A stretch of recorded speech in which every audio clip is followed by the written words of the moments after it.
Hello and welcome to the movies. I'm Kevin McQuarn. And I'm Patrick Rills. And on today's show, we'll be looking at the end of the Harry Potter franchise, Harry Potter and the Deathly Hallows 2, starring Emma Watson, Rupert Grint, Daniel Radcliffe, and Ralph Fiennes. Come on, Tom. Let's finish this the way we started it. Together!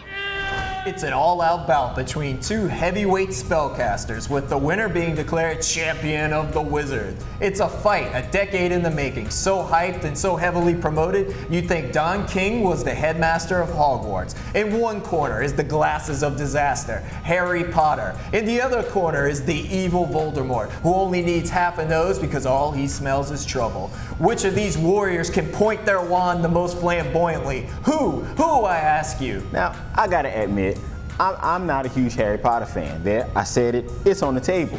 But this movie was pretty darn good. I mean, the script was well written, the acting was solid, and it was an all-around entertaining movie. Of course, if you're playing the same character for, 10 years and 8 movies, you kinda gotta be good at it. With that said, Radcliffe and Fiennes are terrific in their respective roles as Harry and Voldemort. But it was the supporting cast that really made this film fun for me. After all these years, Neville Longbottom, who's played by Matthew Lewis, gets his moment to shine. And Snape, played by Alan Rickman, was absolutely terrific as his intentions are finally revealed. And it was also cool to see that relationship develop between Ron and Hermione. That's a good point, Kevin. The biggest difference between this movie and the other movies is that in this one, finally after 7 movies, some of the more archetypical characters finally get to show some depth.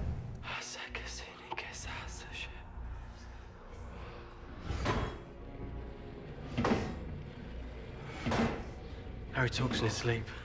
Have you noticed? No, of course not. Rupert Grint's Ron Weasley shows much more range, making us laugh, romancing the girl, and in one short but memorable scene, driving home the horrifying realities of war. However, as Kevin mentioned, the biggest breakout character is the shadowy new headmaster of Hogwarts, Snape. Alan Rickman, whose character is normally just reduced to suggestive glaring, relishes in this newfound freedom of character expression by stealing the entire movie in one beautiful and sentimental flashback sequence.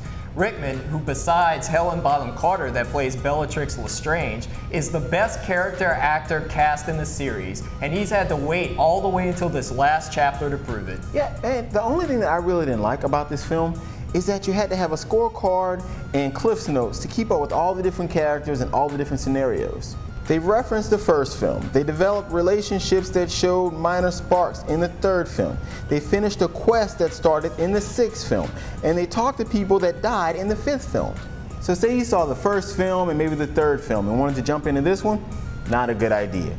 Take a couple of weeks, have a Harry Potter film festival at your house, then go grab your little round glasses and that, collector's wand you bought from eBay and go check out the movie, because otherwise you're just wasting your time. Yeah, I agree. I would watch the last 4 movies before making a trip to the theater to see this one. Because like Kevin said, it's not beyond them to offhandedly reference an earlier movie and then as if to tell the audience, geez, you don't remember that? That movie was only 8 years ago, duh. And that's my problem with the whole series. It suffers from what I call the X-Files syndrome. They talk and talk and talk about these tiny details you forget by the next scene anyway.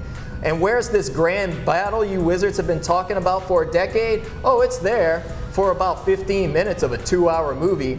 Apparently, wizards love exposition as much as they like silly hats and little people. If you saw part 1 in November, what are you not going to see part 2? And if you've seen 6 movies before that, not seeing this one would be the equivalent to walking out of a 10-year-long movie. And that's just ill-advised. But for being one of the better in the series, I give this last one 3 stars. I agree. I mean, this is one of the best made movies of the series and serves as a fitting end to a great franchise. So I'll give it 3.5 stars. Well, that's all the time we have for today. Yep, I'm Kevin McQuarn. And I'm Patrick Rills. And you've just been to the movies. See you next time.